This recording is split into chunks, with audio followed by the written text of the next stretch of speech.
এ নাইদ নাইদ, কি ভাই?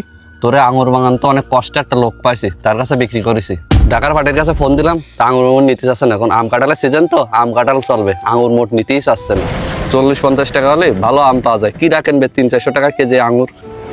যাই কি যাই ভাই, লোক পাইছা যদি তাহলে চলো ভিতরে চলো, আমার একটুখানি কাজ আছে হালকা, ওই সাত দিতে তাহলে একসাথে কথা বলবো না? আরে না, এখন আর ভিতরে যাবো না। করছি কি ভাই গো, তোরে আঙুর বাগান পুরো 55,000 টাকা বিক্রি করেছি। ওই 5,000 টাকা আমি রাখিছি, আর তোরে 50,000 টাকা দিছি। তাও 5,000 টাকা রাখতাম না, ওই জন খরচ মরচ হয়ে যাবেন তো, এই জন্যই রাখিছি টাকাটা। আচ্ছা ভাই ঠিক আছে, তা আমি অন্তত পক্ষে ভাই সিজনের সময় তো ভাই আগের সিজনে 4-5 লাখ বিক্রি করেছি, এবার এত কমলে ভাই? আরে পাগল, তোর কি আগের বারের মতন আঙুর হয়েছে নাই? এবার বহুত কষ্টে পার্টি ম্যানেজ করেছি, তুই ঝামেলা করিস না। বললাম তো এখন হলো আম কাঁঠালের সিজন, আপেল আঙুর চলতিস না, তুই টাকাটা নিয়ে দিন, ঝামেলা করিস না। আচ্ছা ভাই দাও। নাই এনে ধর তোর 50,000 টাকা। খবরদার নাই, তুই টাকা জন্য তুই ধরবি না।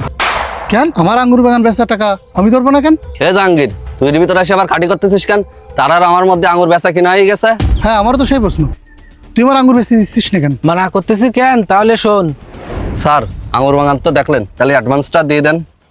তাহলে এই বাগানে আমার কিছু কম নেন। স্যার কম নেব কি করে? নতুন উদ্যোক্তা, যদি এখন কম দিই তাহলে পরবর্তীতে এই চাষ করবে না। হ্যাঁ সেটা অবশ্য ঠিক বলেছেন। ঠিক আছে গাড়ির কাছে চলেন, আমি আপনাকে 5 লাখ দিই। আমাদের দেশে এত সুন্দর আঙুর হয় আগে জানতাম না তো। ও তাহলে এই ঘটনা, আঙুর 5 লাখ বেশি নাইদের 50,000 দেওয়ার ধান্দা। দাঁড়াও, সব নাইদের বলতেছি, তোমার আঙুর কিনে আসছি। এনেন বক্কা সাহেব আপনার 5 লক্ষ টাকা। ঠিক আছে স্যার। স্যার আমি এক্ষণে যাই জমির মালিককে দিয়ে দিচ্ছি টাকা। স্যার ইতে আমি 1 টাকা রাখবো না। স্যার বলছি কি আমার জন্য কিছু একটু রাখেন। আচ্ছা ঠিক আছে, ফল কাটা হয়ে গেলে 10,000 টাকা আর কিছু ফল আপনাকে দিব। ওই শালা ওখান থেকে ঈর্ষা খাচ্ছে, আবার এখানে এসে বকশিস। দাঁড়াও, তোমার বকশিস ব্যবস্থা করতেছি। ডাইরেক্ট মিথ্যে কথা, আঙুরের কি এত দাম নাই? জাহাঙ্গীর, বক্কাজের কাছে আঙ্গুরের নাকি অত দাম না, তুই করছিস বেশি দামে বিক্রি করেছে, কিভাবে বিশ্বাস করবো? আর কার কথা বিশ্বাস করবো? প্রমাণ কই? প্রমাণ কিসের প্রমাণ দরকার? প্রমাণ তো আমি নিজেই। কি ব্যাপার, আমি না 5 লক্ষ টাকা গুনে দিলাম আপনাকে, আপনি 50,000 টাকা দিচ্ছেন কেন এনাকে? হ্যাঁ এ জাহাঙ্গীর, তাহলে তো তুই সঠিক কথাই কইছিস রে ভাই, এ বাগান তো 5 লক্ষ টাকা বিক্রি হয়েছে। ও স্যার, এখন 50,000 দিছি, আর বাকিটা পরে দিতে চাচ্ছিলাম। ফল না কাটে কি টাকা দেওয়া যায় সব?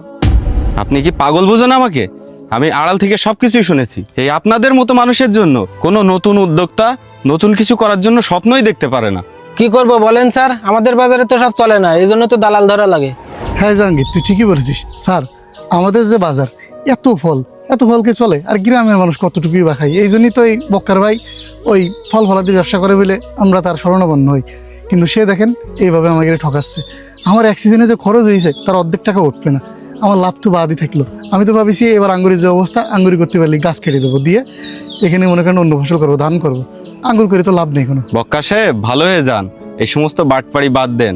আমাদের দেশে এসব ফসল চাষ হলে বাইরে থেকে আমাদের কিনে খাওয়া লাগবে না। হ্যাঁ স্যার, আপনি ব্যাপারটা বুঝতে পারছেন। আমাদের দেশে বাইরের থেকে যে আঙ্গুরগুলো আসে, টক আঙ্গুর, ওই যে সবুজ কালারের, তাই কিনে খেতে হয় 500-600 টাকা কেজি। আর আমরা যদি দেশে এভাবে গণহারে উৎপাদন করতে পারি, এগুলো 150-200 টাকায় আসবে। এই অসুস্থ রোগীরা এই ফল খেতে পারবে। ছোট ছোট বাচ্চাদের জন্য তো এইসব ফল খুবই উপকারী। এগুলো চিন্তা করে তো আমরা উদ্যোক্তা হিসেবে এগুলো শুরু করলাম। এ না করে ধান বা ভুট্টা করলে তো আমাদের আরও বেশি লাভ হইতো। কিন্তু দেখেন স্যার, আমরা কীভাবে টিকে থাকবো এখন? এই যে শুরু করেছে এরা। হ্যাঁ বিষয়টা আমি বুঝতে পেরেছি নাইট সাহেব, আমি ওনার বিরুদ্ধে অ্যাকশন নিচ্ছি। ও স্যার গো, এবার মতন মাফ করে দেন স্যার এরম কাজ আর কোনোদিন করবো না। স্যার আমার ভুল হয়ে গেছে স্যার আমার মাফ করে দেন। স্যার এরম কাজ করলে আমার বউ ছেলে মেয়ে না খাই মারবো। আপনি আপনার ফ্যামিলির কথা চিন্তা করতেছেন, এই ছেলেটার ফ্যামিলি নাই, ফাটদার আর কোনোদিন এমন কাজ করবেন না, বেরিয়ে যান এখান থেকে। ঠিক আছে স্যার। দেখেছেন স্যার কি বলি ঠকাচ্ছিল আমারে। নাইট সাহেব, আমি একজন বিজনেসম্যান এবং কৃষিবিদ, যে কোনো সমস্যার জন্য আমার সাথে সরাসরি যোগাযোগ করবেন। ঠিক আছে স্যার, আর এগুলোকে আপনি নেবেন? হ্যাঁ, শুধু এখন না, এখন থেকে যত আঙুর চাষ হবে সব আঙুর আমি নেব, শুধু আপনার না, এই মাঠে যত আঙুর চাষ হবে সবগুলোই আমি নেব। স্যার তাহলে আমি আঙুর লাগাবো, ওই দালালদের জন্য আমি আঙুর লাগানো ভয় পাচ্ছিলাম। হ্যাঁ স্যার, আমাদের এলাকায় অনেক উদ্যোক্তা আছে যারা আঙুর ঠাঙ্গুর লাগাতে সাহস পায় না, বিক্রি করবে। মানে এখন থেকে আপনার কার্ডটা আমি সবার কাছে নাম্বার দিয়ে দেবো, আর আপনি আমাকে আঙুর নেবেন। ঠিক আছে স্যার, আসসালামু আলাইকুম।